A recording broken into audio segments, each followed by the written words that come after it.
الحمد للہ رب العالمین الصلاة والسلام علی سید الانبیاء والمرسلین وعلی آلہ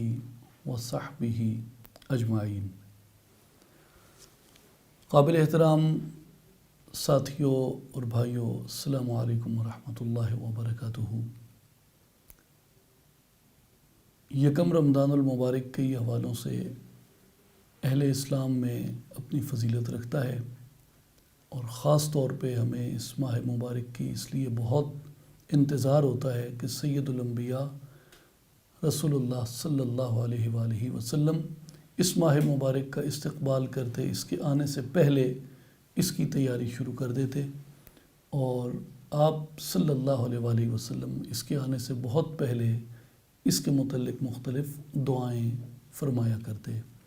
وہ سب اہمیتیں اس کی اپنی جگہ مسلم ہیں، اور ہم انشاءاللہ اس پہ تفصیلی گفتگو کرتے آئے ہیں، اور تمام اہل اسلام کرتے بھی ہیں، اور آئندہ بھی اللہ نے توفیق خاص بخشی تو وہ جاری رہے گی۔ آج ایک خاص موضوع اور مضمون ہے یکم رمضان المبارک کی ایک اور روحانی ہم نسبت کو شمار کرتے ہیں، اور وہ یہ ہے کہ پیران پیر دستگیر محی الدین الشیخ القدوہ سلطان الاولیاء غوث الاعظم نجیب الطرفین کریم الابوین ابو محمد عبد القادر الجیلانی الحسنی الحسینی البغدادی رضی اللہ عنہ، آپ یکم رمضان المبارک کو اس دنیا میں تشریف لائے اور آپ کا تولد ہوا۔ تو یکم رمضان کو حضرت پیران پیر شیخ عبد القادر جیلانی رحمۃ اللہ علیہ کا یوم ولادت ہے، اور اسی دن سے آپ نے یعنی دنیا میں آتے ہی آپ کے وجود مبارک سے اللہ تبارک و تعالیٰ نے ایک خرق عادت کو ظاہر کیا۔ خرق عادت کو عرف عام میں کرامت کہتے ہیں۔ تو کرامت کا ظہور یہ ہوا کہ آپ کی ولادت بوقت سحر ہوئی، اور آپ نے سحر سے لے کے افطار تک کوئی خوراک نہیں لی، اور جو دودھ بچہ پیتا ہے وہ آپ نے استعمال نہیں فرمایا، اور عین جس وقت افطار کا وقت ہوا اس وقت آپ نے اس دنیا میں اپنی خوراک لینا شروع فرمائی۔ اور اس کے بعد رمضان المبارک جب تک رہا آپ کا یہی معمول رہا کہ آپ سحر سے افطار تک خوراک ترک فرما دیتے تھے، حالانکہ آپ بالکل ایک شیرخوار بچے تھے۔ تو اس پہ تعجب ہمیں اس لیے نہیں کرنا چاہیے، کیونکہ اللہ تبارک و تعالیٰ اپنے بعض مومنین کو، اپنے بعض اولیاء اور صالحین کو ایسے کمالات عطا کرتا ہے، اور یہ امت ان کے اوپر اتفاق اور اجماع رکھتی ہے۔ اس بات کی ایک جو تائید ہے وہ امام ذہبی رحمۃ اللہ علیہ نے بیان فرمائی ہے شیخ عز الدین بن عبد السلام کی روایت سے، اور یہ روایت جو ہے بعض مشائخ نے شیخ الاسلام ابن تیمیہ رحمہ اللہ سے بھی اس کو روایت کیا، کہ وہ فرماتے ہیں ما نعرف احدا کراماتہ متواترۃ الا الشیخ عبد القادر، کہ ہم شیخ عبد القادر الجیلانی رضی اللہ عنہ کے علاوہ کسی شیخ کو نہیں جانتے جن کی کرامات تواتر کی حد تک پہنچی ہوئی ہوں، یعنی جن کو وہ کہتے ہیں کہ کراماتہ متواترۃ، اور عند المحدثین اور عند الفقہاء جو متواترہ ہے روایت کے اعتبار سے، یہ نہایت ہی مستند ترین روایت سمجھی جاتی ہے کہ جس کو روایت متواترہ کہا جاتا ہے۔ تو وہ حضرت غوث الاعظم عبد القادر الجیلانی رحمۃ اللہ علیہ کی اس بات کے لیے کہ آپ کی کرامات کا بیان راویوں کے نزدیک وہ حد تواتر کو پہنچا ہوا ہے۔ اور پھر وہ فرماتے ہیں کہ وَقَدْ صَنَّفَ الْعُلَمَاءُ كُتُبًا فِي كَرَامَاتِهِ وَفَضَائِلِهِ وَمَكَاشِفَاتِهِ الْمُدْهِشَةِ، وہ فرماتے ہیں کہ علماء نے آپ کی کرامات آپ کے فضائل اور آپ کے حیران کن مشاہدات پر بہت بڑی بڑی کتب لکھی ہیں۔ اس میں ایک لفظ نہایت قابل غور ہے، وَقَدْ صَنَّفَ الْعُلَمَاءُ كُتُبًا۔ اس میں انہوں نے طبقہ اولیاء کو خاص نہیں کیا بلکہ طبقہ علماء کو خاص کر کے کہا کہ علماء نے آپ کی تائید میں کتب لکھی، اولیاء تو آپ کی ولایت کا دم بھرتے ہیں، اور عند الاولیاء یعنی اولیاء کے نزدیک یہ بات مانی ہوئی ہے کہ جس کی کندھوں پہ، جس کی گردن پہ حضرت پیران پیر کا قدم نہیں ہے وہ مہر ولایت سے محروم ہے۔ آپ کا یہ فرمان ہے، اور اس پہ علماء نے اور اولیاء نے اور صالحین نے اصرار کیا ہے کہ ہر زمانے میں آپ کے بعد ہر زمانے کے اولیاء کی گردن پہ آپ کا قدم مبارک ہے، اور جو آپ کے قدم مبارک کا انکار کرتا ہے وہ فی الحقیقت ولایت سے محروم ہے۔ تو علماء کے بارے میں امام عز الدین بن عبدالسلام کی یہ روایت امام ذہبی رحمۃ اللہ علیہ نے بیان کی کہ علماء نے کتب لکھی۔ مثال کے طور پہ ملا علی القاری الحروی رحمۃ اللہ علیہ جو حنفی فقہ کے بہت بڑے فقیہ اور ماتریدی روایت کے بہت بڑے متکلم ہیں، انہوں نے حضرت غوث الاعظم رضی اللہ عنہ کی ذات اقدس کے حوالے سے بہت جامع مستند کتاب لکھی۔ اسی طرح شاہ عبدالحق محدث دہلوی رحمۃ اللہ علیہ نے، اور عرب علماء کی ایک طویل فہرست ہے جنہوں نے آپ کے مناقب، آپ کے فضائل پہ کتب لکھی، جن میں بالخصوص جو تمام مکاتب فکر میں، اہل السنہ کے تمام مکاتب فکر میں فن حدیث کے اندر جن کا کوئی ثانی نہیں سمجھا جاتا، اور بہت عظیم المرتبت، بہت قداور شخصیت اپنے زمانے اور اپنے مابعد کی، حافظ امام ابن حجر عسقلانی رحمۃ اللہ علیہ ہیں، جو کہ شارح بخاری بھی ہیں، اور اس کے علاوہ بھی ان کی معرکۃ الآراء کتب ہیں۔ امام ابن حجر عسقلانی رحمۃ اللہ تعالیٰ علیہ نے بھی حضرت غوث الاعظم رضی اللہ تعالیٰ عنہ کی شان میں اور آپ کی مناقب اور آپ کے فضائل اور آپ کی کرامات کے بیان میں غبطۃ الناظر فی ترجمت عبد القادر کے عنوان سے ایک الگ پوری جامع تصنیف اس کے اوپر انہوں نے مرتب فرمائی ہے۔ اس کے بعد امام شعرانی رحمۃ اللہ علیہ نے جو آپ کا تعارف بیان کیا کہ شیخ عبد القادر جیلانی رحمۃ اللہ علیہ کے مشاغل کیا تھے دن بھر کے، وہ مشاغل آج کے صوفیاء کے لیے جاننے کے ہیں اور ان پہ انہیں عمل کرنے کی ضرورت ہے۔ امام شعرانی رحمۃ اللہ علیہ لکھتے ہیں وَكَانَ رضی اللہ عنہ يَتَكَلَّمُ فِي 13 عِلْمًا کہ شیخ عبد القادر جیلانی رحمۃ اللہ علیہ ایسے بصیرت افروز عالم تھے کہ آپ لغت اور شریعت کے 13 علوم کے اوپر روزانہ درس اور تدریس فرماتے تھے۔ کانو یقرؤون علیہ فی مدرستہ درسم من التفسیر و درسم من الحدیث و درسم من المذہب و درسم من الخلاف، کہ آپ اپنے طلباء کو جو آپ کے خانقاہ پہ اور آپ کے مدرسہ پہ آتے، آپ ان کو روزانہ تفسیر پڑھاتے، حدیث پڑھاتے، فقہی مسالک اور اختلافی مسائل بھی ان کو پڑھاتے۔ کانو یقرؤون علیہ طرفیا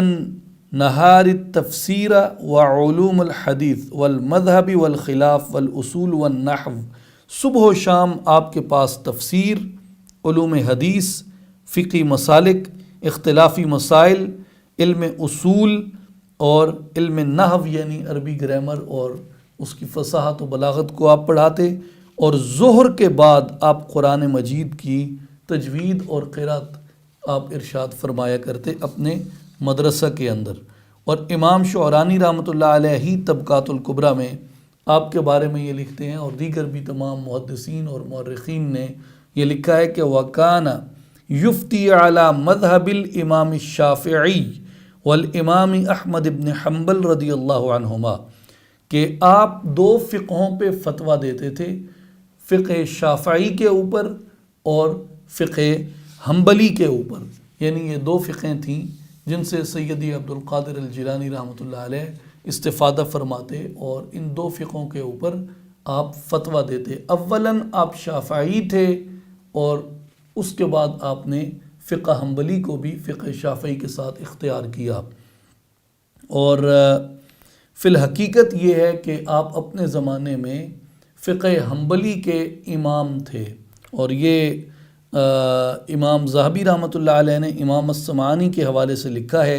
سیر اعلام النبلاء کے اندر کہ قان عبد القادر الجیلی من اہل جیلان امام الحنابلہ و شیخہم فی عصرہ، کہ شیخ عبد القادر جیلانی رحمۃ اللہ علیہ آپ اہل جیلان میں سے تھے، جو کہ موجودہ ایران کا ایک قصبہ ہے گیلان، وہاں سے آپ کا تعلق تھا، اور حنبلیوں کے امام اور اپنے زمانے میں ان کے سب سے بڑے شیخ تھے۔ اور یہ بھی اس پہ بھی متعدد مورخین نے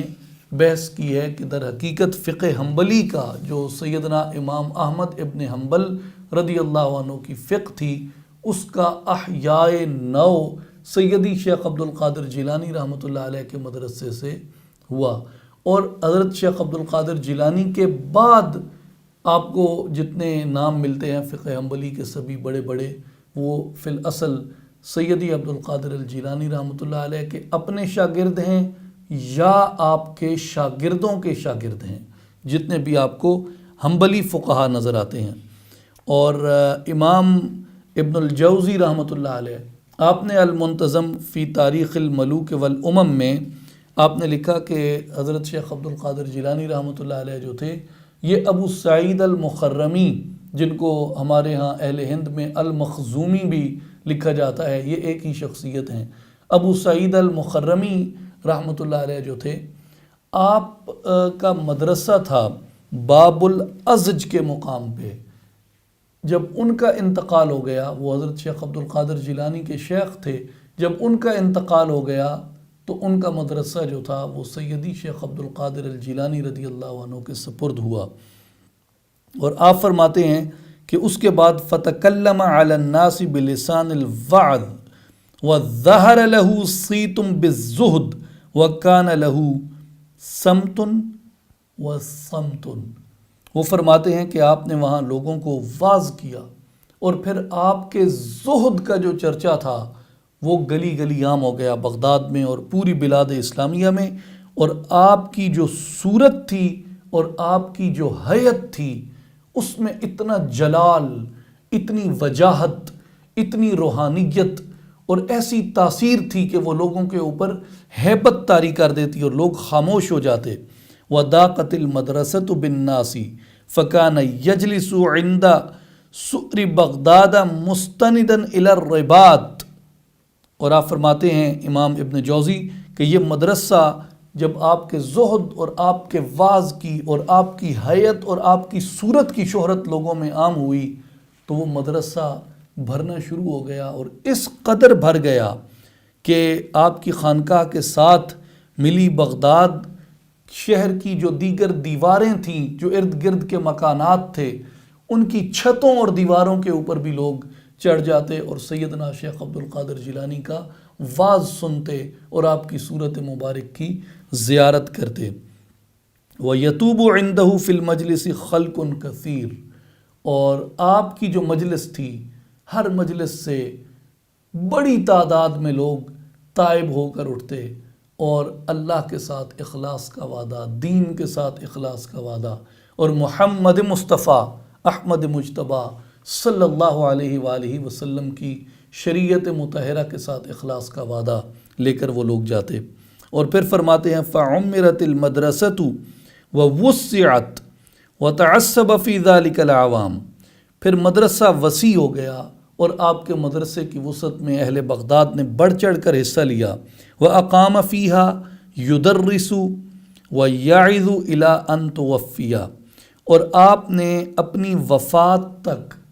اسی باب الازج میں جو آپ نے مدرسہ قائم کیا وہاں آپ نے واعظ بھی فرمایا، اور وہاں آپ نے اپنی وفات تک تدریس بھی فرمائی، اور ہزاروں نہیں لاکھوں کی تعداد میں آپ کے مدرسے سے اولیاء تیار ہوئے، صالحین تیار ہوئے، علماء حق تیار ہوئے، اور پورے بلاد اسلامیہ کے اندر وہ لوگ پھیل گئے۔ آپ کسی ملک اسلامی کا نام لیں، آپ کو وہاں شیخ عبد القادر جیلانی رحمۃ اللہ علیہ کے فیض یافتہ اولیاء ملیں گے، آپ کے سند یافتہ علماء ملیں گے، اور یوں آپ نے اتنی بڑی تعداد میں لوگ تیار کیے، اور آپ نے اپنی جو اولاد تھی بطور خاص ان کی بھی بہت خوبصورت اور شاندار آپ نے تربیت فرمائی۔ اور ایک بڑی اہم چیز جو آپ کو یعنی اولیاء کی کتب یا صالحین کی کتب میں سے ہی نہیں صرف،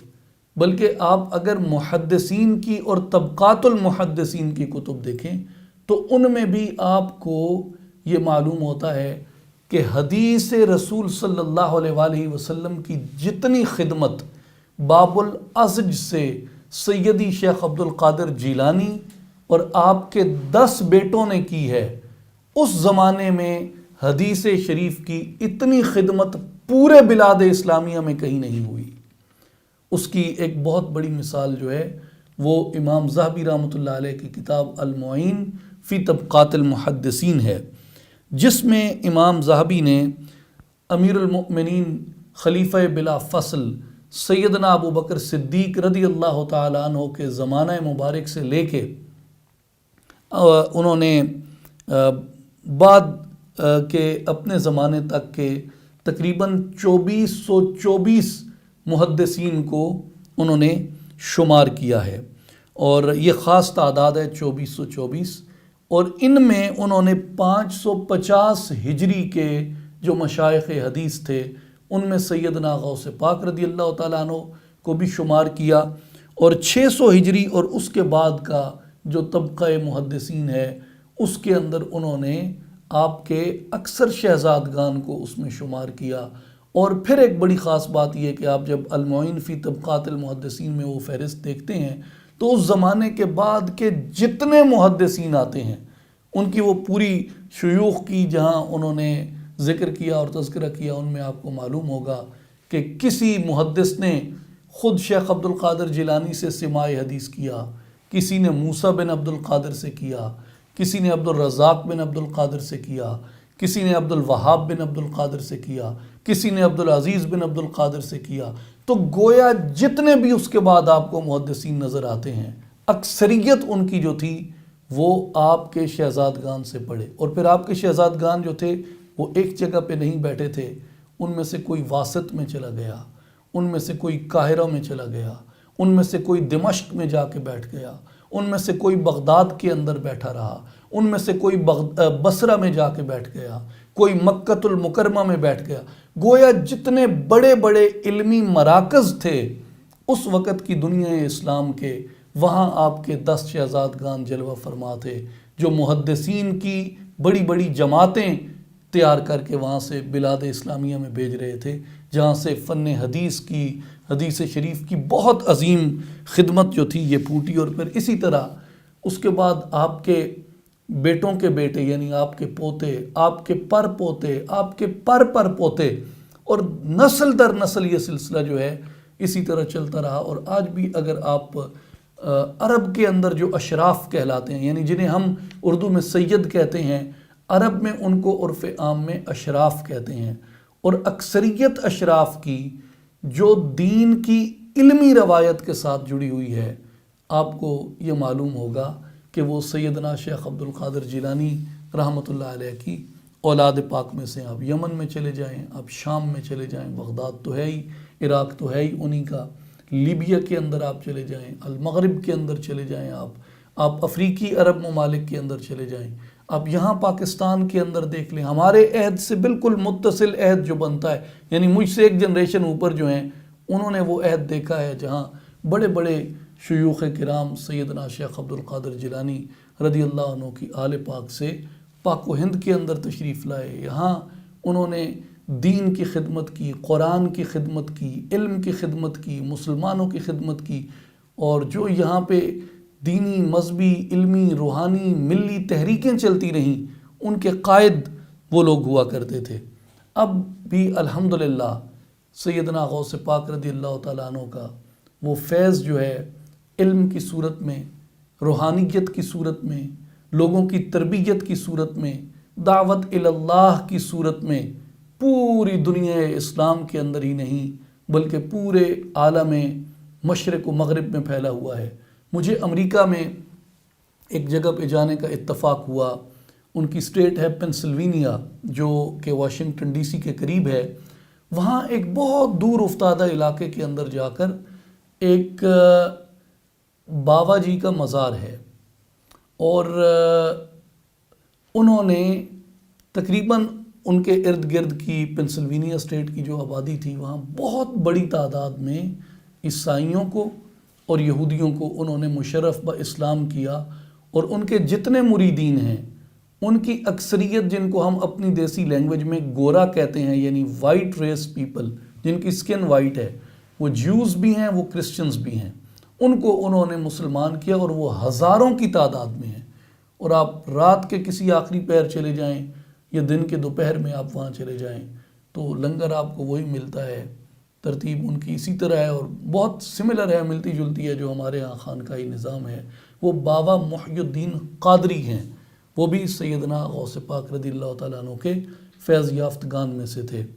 گو کہ ان کا تعلق ساؤتھ ایشیائی سے تھا، غالباً بنگلہ دیش کی طرف سے، لیکن وہاں پہ انہوں نے بہت بڑی خدمت کی ہے. تو آج بھی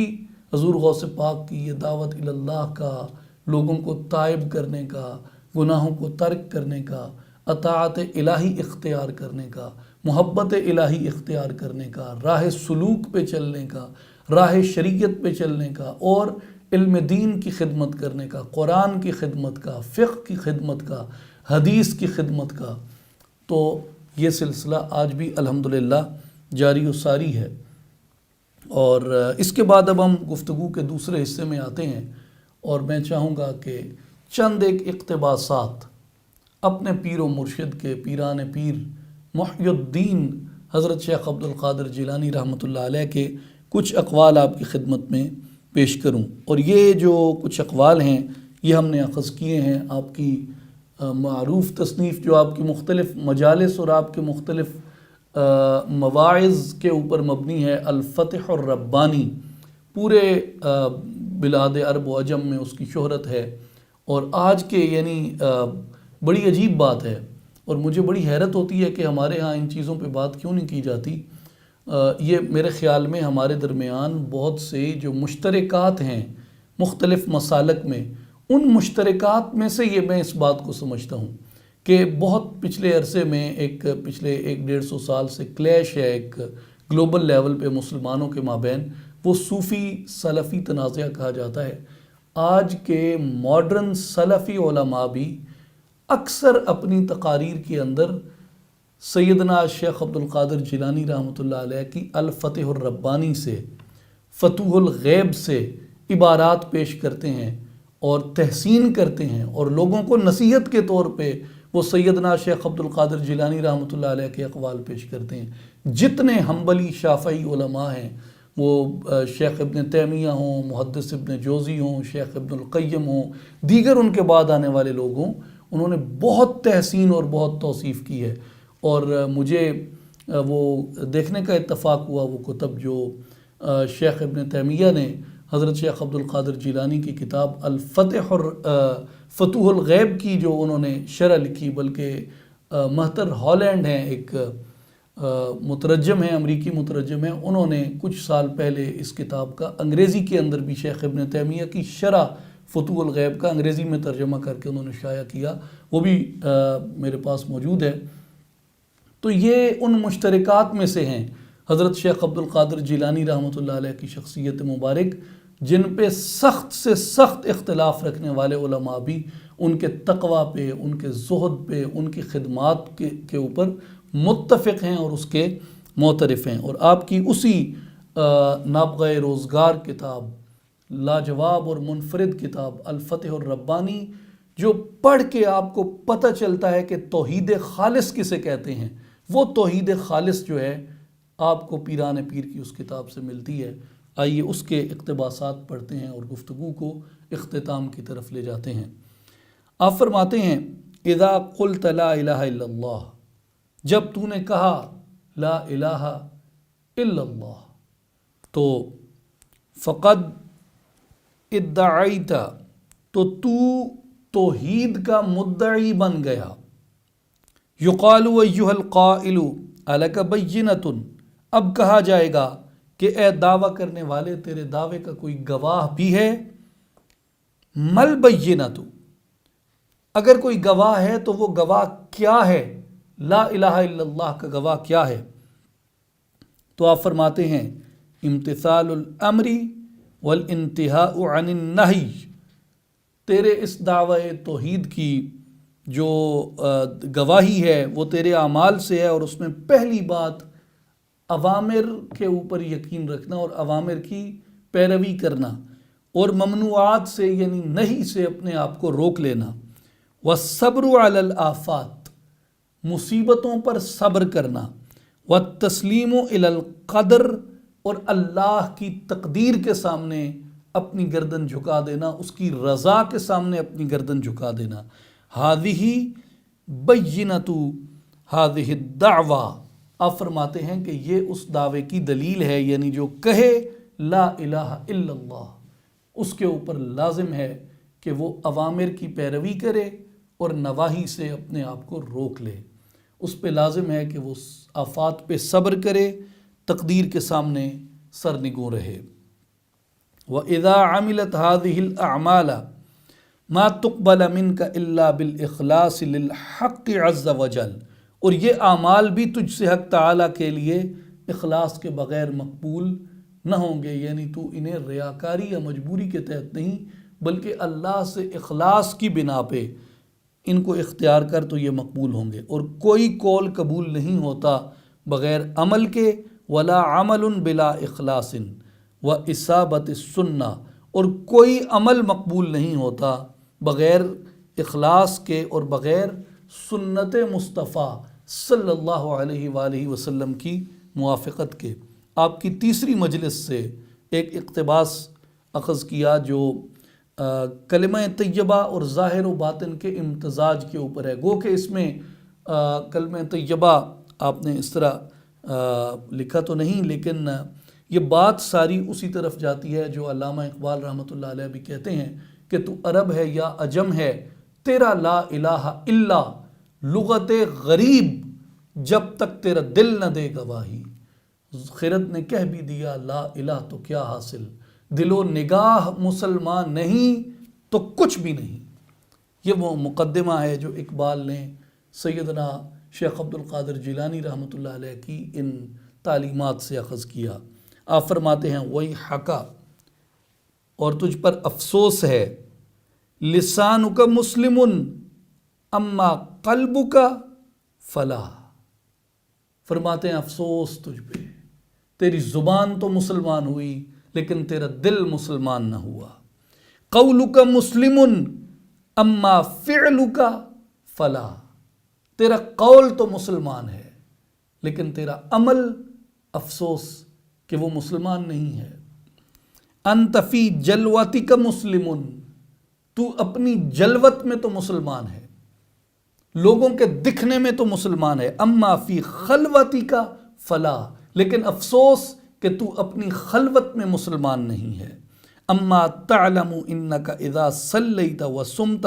وفعلت جمیع افعال الخیر، کیا تجھے معلوم نہیں کہ جب تو نماز پڑھے گا، روزہ بھی رکھے گا، سارے نیک کام کرے گا، ان لم تزد بہذہ الاعمال وجہ اللہ عز وجل، لیکن اگر تیرے ان تمام اعمال کا مقصود رضائے الہی نہیں ہے، فَأَنْتَ مُنَافِقٌ، پس جان لے کہ تو نے منافقت کی، بعید من اللہ عز وجل، اور تو نے اپنے آپ کو اللہ عز وجل سے دور کر لیا۔ تو بالآن الی اللہ عز وجل من جمیع افعالک و اقوالک و مقاصدک دنیتی، اب اللہ کی جناب میں اپنے تمام افعال، اقوال اور رذیل مقاصد سے توبہ کر۔ القوم لیس فی اعمالہم ملک فہم الفائزون، اور فلاح پانے والے وہی لوگ ہیں جن کے اعمال میں مخلوق کی خوشامد نہ ہو۔ ہم الموقنون، یہی لوگ صاحب یقین ہوتے ہیں۔ الموحدون، یہی لوگ اصل توحیدی ہوتے ہیں۔ والمخلصون، اور یہی لوگ مخلص ہوتے ہیں اللہ تبارک و تعالیٰ کے ساتھ، یعنی جن کا جو زبان ہے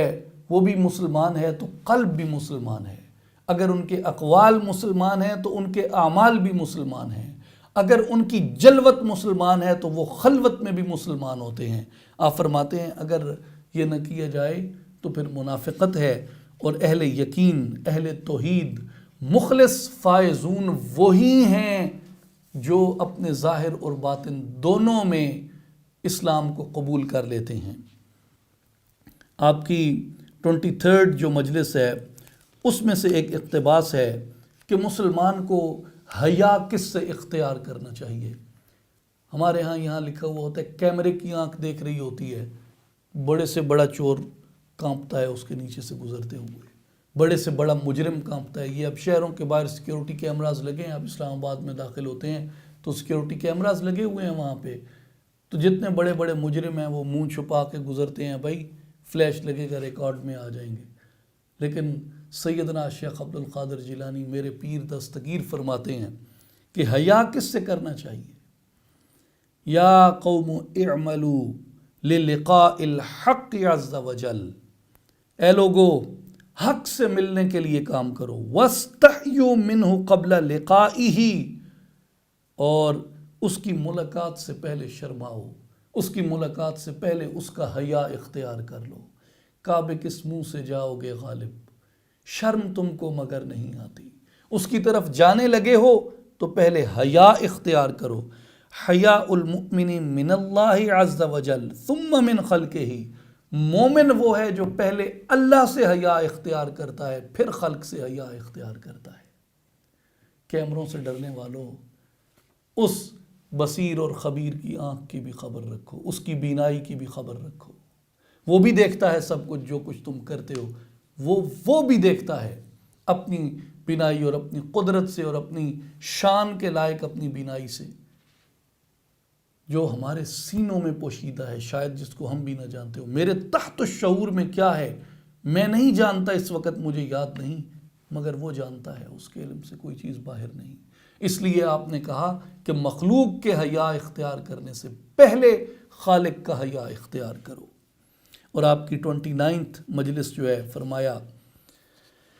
یا مسکین ابکی علی نفسک، اے مسکین اپنے نفس پر رو۔ اللہ، اے مسکین اپنے نفس پر رو۔ سیدی عبد القادر الجیلانی، کیوں روؤں؟ فرمایا وجہ یہ ہے یموت والدک تقوم القیامت علیک، تیرا بچہ مر جاتا ہے تجھ پہ قیامت ٹوٹ پڑتی ہے۔ وَيَمُوتُ دِينُكَ وَلَا تُبَالِي وَلَا تَبْكِي عَلَيْهِ، لیکن تیرا دین مر جاتا ہے تو تجھ کو نہ پرواہ ہوتی ہے نہ تو اس پہ روتا ہے۔ فرمایا یا مسکین ابکا علی نفسک، اپنے نفس پہ رو، اپنے نفس پہ نوحہ کر کہ بیٹے کے مرنے پہ تو روئے، لیکن دین کے مرنے پہ، دین کے فوت ہونے پہ تجھے دکھ نہ ہو۔ الملائکۃ الموکلون بک یبکون علیک لما یرون من خسرانک فی بداعت دینک، فرشتے جو تجھ پہ تعینات ہیں وہ تیرے دین کے متعلق رأس المال کا خسارہ دیکھ کر تجھ پہ روتے ہیں کہ نفع حاصل کرنے سے تو درکنار، تو نے تو اصل پونجی بھی غارت کر دی۔ مالک عقل، تجھے عقل نہیں ہے۔ لو کان لک عقل بکیت علی ذہاب دینک، اور اگر تجھ میں رتی برابر بھی عقل ہوتی تو دین کے جانے پہ، دین کے مرنے پہ ضرور روتا۔ معک رأس المال وانت لا تتجر به هذا العقل والحیات ہما رأس المال، تیرے پاس رأس المال ہے تو اس سے تجارت نہیں کرتا، اور یہ عقل اور زندگانی یہ دونوں چیزیں رأس المال ہیں، یعنی عقل کو بھی دین کے راستے میں لا اور زندگی کو بھی دین کے راستے میں لا، یعنی اللہ کی راہ کے اوپر ان کو لے کے آ۔ تسلیم و رضا کے بارے میں، قضاء و قدر کے بارے میں میرے پیر دستگیر عبد القادر الجیلانی رحمۃ اللہ علیہ فرماتے ہیں، یہ پہلی مجلس سے اقتباس لیا ہے۔ آپ فرماتے ہیں الاعتراض علی الحق عز وجل عند نزول الاقدار نزول تقدیر کے وقت اللہ سبحانہ و تعالیٰ پہ اعتراض کرنا، موت الدین، موت التوحید، موت التوکل والاخلاص، اللہ کی رضا پہ راضی نہ ہونا، اس کی تقدیر پہ اعتراض کرنا، یہ دین کی موت ہے، یہ تیری توحید کی موت ہے، یہ تیرے توکل اور تیرے اخلاص کی موت ہے۔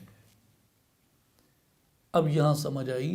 آپ کے اس قول کی کہ اس بات پہ رو کہ بیٹے کے مرنے پہ تو روئے اور دین کے مرنے پہ نہ روئے۔ دین کا مرنا کیا ہے؟ وضاحت آ گئی کہ الاعتراض علی الحق عز وجل عند نزول الاقدار،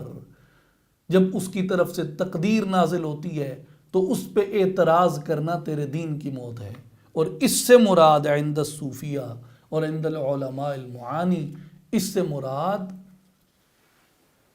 اللہ تبارک و تعالیٰ کی تقدیر پہ راضی نہ ہونا ہے، اور اس سے مراد ان کے نزدیک ناشکری ہے۔ ہر حال میں کلمہ شکر کہو۔ جب تو نے کلمہ ناشکری کا کہا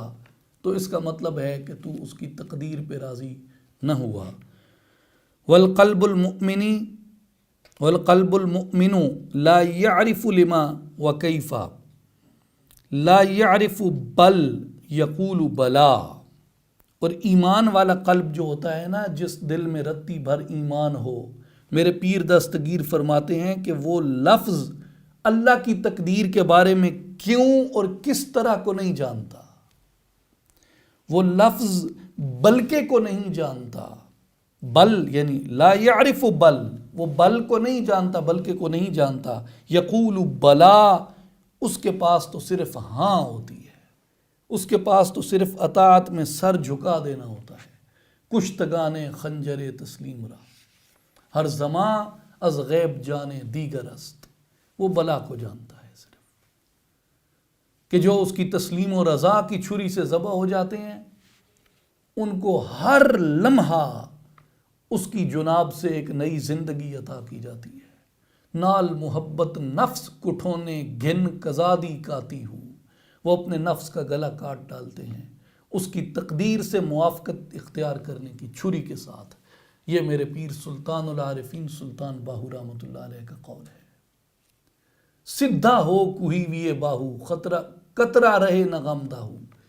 جب تو نے اس سے موافقت اختیار کر لی تو اس کی رضا پہ راضی ہو جا، جو وہ چاہتا ہے وہ کر،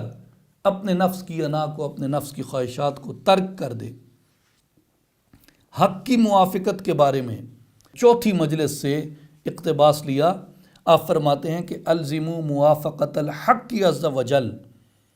اللہ کی موافقت کو لازمی پکڑو۔ کن کن امور میں؟ فرمایا فی البأساء والضراء والفقر والغناء والشدت والرخاء، فی السقم والعافیہ، فی الخیر والشر، فی العطاء والمنع۔ فرمایا کہ حق کی موافقت کو لازمی پکڑو۔ کس کس میں؟ فی البأساء والضراء، رنج اور تکلیف میں،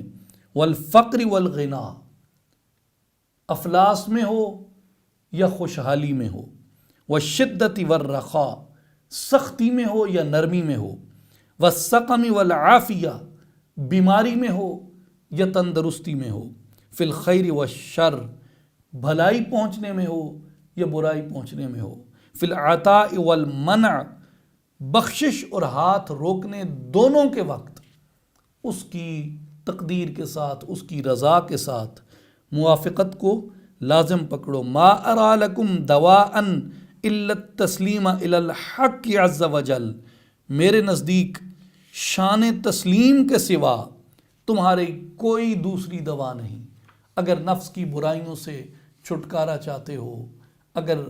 زندگی آسان بنانا چاہتے ہو، عاقبت اور آخرت کو عظیم الشان بنانا چاہتے ہو، اس کے مقرب بندوں میں جانا چاہتے ہو، بوقت موت محمد الرسول اللہ صلی اللہ علیہ وآلہ وسلم کے رخ زیبا کی زیارت چاہتے ہو، قبر میں چہرہ مصطفیٰ کی معرفت چاہتے ہو، تو رضا الہی کو اختیار کرو۔ حق کی موافقت کے بغیر تمہارے پاس کوئی دوسرا راستہ نہیں۔ فرمایا یہ 11ویں مجلس سے اقتباس ہے موافقت حق کے اوپر۔ فرمایا یا قوم اعرف اللہ، اے لوگو اللہ کو پہچانو، اس کی معرفت حاصل کرو، ولا تجہلوہ، اور اس سے جاہل مت رہو، وَأَطِيعُوا اللَّهَ وَلَا تَعْصُوهُ وَوَافِقُوهُ وَلَا تُخَالِفُوهُ، اطاعت کرو اللہ کی اور اس کی معصیت نہ کرو، اس کی موافقت کرو، اس کی مخالفت مت کرو، وَرْضُوا بِقَضَائِهِ وَلَا تَنَازَعُوهُ، اس کی قضا پر رضا اختیار کرو، اس کی قضا پر رضا اختیار کرو، نہ کہ اس کی قضا سے جھگڑنا شروع کر دو کہ بھائی چلا گیا، باپ چلا گیا، ماں چلی گئی، بہن چلی گئی، بیٹا چلا گیا، مال میں کچھ خسارہ ہو گیا، تو اس سچے سونے رب کی ناشکری مت کرو، اس پروردگار کا شکر کرو ہر حال میں، مولا تیری تقدیر پہ لازم ہوں، اپنے اسباب سارے کیے، جو ہوا یہی تیری رضا تھی، میں اس پہ راضی ہوں۔ پھر رجوع اللہ کے بارے میں آپ ارشاد فرماتے ہیں، اور یہ بھی بنیادی طور پہ موافقت حق کے بارے میں ہی ہے، یہ 15ویں مجلس ہے جس میں آپ فرماتے ہیں وَأَنِيبُوا إِلَىٰ رَبِّكُمْ، یہ آیت مبارکہ ہے، اور رجوع کرو اپنے رب کی طرف، ای ارجعوا إِلَىٰ رَبِّكُمْ، یعنی اپنے رب کی طرف رجوع کرو، یعنی ارجعوا سلموا لِكُلٍّ إِلَيْهِ، ہر چیز کو اس کے حوالے کر دو، سادہ ترجمہ یہ ہے، جو کچھ بھی ہے نا اپنے رب کے حوالے کر دو، سلموا نفوسکم الیہ، اپنے نفوس کو، اپنے نفسوں کو اس کے حوالے کر دو، اپنا آپ اس کے حوالے کر دو، وَطْرَحُوهَا بَيْنَ يَدَيْ قَضَائِهِ وَقَدْرِهِ وَأَمْرِهِ وَنَهْيِهِ وَتَقْلِيبَاتِهِ، اور ان کو اس کی قضاء و قدر اور امر و نہی اور تصرفات کے سامنے ڈال دو، جس طرح وہ چاہے تصرف فرما دے، وَطْرَحُوا قُلُوبَكُمْ بَيْنَ يَدَيْهِ، اور اپنے قلوب کو، اپنے دلوں کو اس کے سامنے ڈال دو، بلا السنتن بلا ایدین، کہ نہ زبانیں ہوں نہ ہاتھ، بلا ارجلن بلا اعین، نہ پاؤں ہوں نہ آنکھیں، بلا کیفوں ولا لمن، نہ چوں ہو نہ چرا ہو، ولا منازعتن بلا مخالفتن، اور اس کے ساتھ نہ تنازعہ اختیار کرو، نہ اس کی تقدیر کے ساتھ مخالفت اختیار کرو، بل بموافقتن، بلکہ ہر حال میں اس کی رضا کی، اس کی تقدیر کی موافقت اختیار کرو۔ اور آخری نصیحت جو آپ کی 17ویں یعنی 17th مجلس سے اخذ کی آخری اقتباس ہے، آپ فرماتے ہیں یا غلام و اراکا، اے بیٹے میں تجھ کو دیکھتا ہوں، قلیل المعرفت باللہ عز وجل و برسولہ صلی اللہ علیہ وسلم، کہ اللہ عز وجل اور اس کے رسول صلی اللہ علیہ وآلہ وسلم کی معرفت بھی تجھ کو بہت کم ہے، قلیل المعرفت باولیاء اللہ عز وجل و ابدال انبیائہ و خلفائہ فی خلقہ، اور اللہ کے اولیاء اور اس کے نبیوں کے جانشین جو ابدال ہیں، ان اولیاء اور ابدالوں کی معرفت بھی تجھے کم ہے جو مخلوق میں ان کے خلفاء اور ان کے نائبین ہیں۔ انت خالم من معنن، تو معنی سے بالکل خالی ہے، انت قفص بلا طائر، تو خالی پنجرہ ہے جس میں پرندہ نہیں رہتا، بیت فارغ خراب، تو خالی اور ویران گھر ہے، شجرۃ قد یبست وتناثر ورقها، تو ایسا درخت ہے جو سوکھ گیا، جس کے پتے جھڑ گئے، عمارت قلب العبد بالاسلام، اے بیٹے یاد رکھ مومن کے دل کی آبادی فقط و فقط اسلام کے ساتھ ہے، اگر اسلام زبان سے دل میں اترا تو دل آباد ہے، لیکن اگر یہ لا الہ الا اللہ تیری زبان تک محدود رہا، اس کی لذت، اس کی چاشنی، اس کی شیرینی، اس کی مٹھاس، اس کا ذائقہ اگر تیری زبان تک نہیں، اگر تیری زبان سے تیرے دل تک منتقل نہیں ہوگا، تو جان لے ابھی تک تو نفاق میں مبتلا ہے۔ نفاق سے نکل اور اسلام میں آ، باطل سے نکل حق میں آ، معرفت کا ذوق پیدا کر، اطاعت کا شوق پیدا کر اور اللہ کی طرف رجوع اختیار کر۔ محمد مصطفیٰ احمد مجتبیٰ صلی اللہ علیہ وآلہ وسلم کی پیروی، اطاعت و اتباع اختیار کر، ان کی محبت اختیار کر، ان کے اصحاب کی، ان کے اہل بیت اطہار کی محبت اختیار کر، ان کی ازواج کا ادب و احترام اختیار کر، ان کے تابعین اور تبع تابعین کے طریق کو اختیار کر، ان کی امت کے صالحین اور اولیاء کی صحبت کو اختیار کر، ان کی امت کے علماء کی درس اور تدریس کو اختیار کر، اور اللہ کی مخلوق میں چل پھر کے دیکھ، قرآن کی تلاوت کر، محمد مصطفیٰ صلی اللہ علیہ وسلم کی حدیث و سنت کی خدمت کر، اور اپنے دل کو اللہ کی یاد سے آباد اور شاد کر دے، اور اپنے نفس کا تزکیہ کر دے تاکہ تو اس کے مقبول بندوں میں شمار ہو جائے۔ یہ خلاصہ ہے میرے پیر دستگیر شیخ عبد القادر جیلانی رضی اللہ تعالیٰ عنہ کی تعلیمات کا۔ اور آج یکم رمضان المبارک ہے، تو ہم عہد کریں کہ ہم اپنے پیر کی تعلیمات پہ دل و جان سے عمل پیرا ہوں گے۔ وآخر دعوانا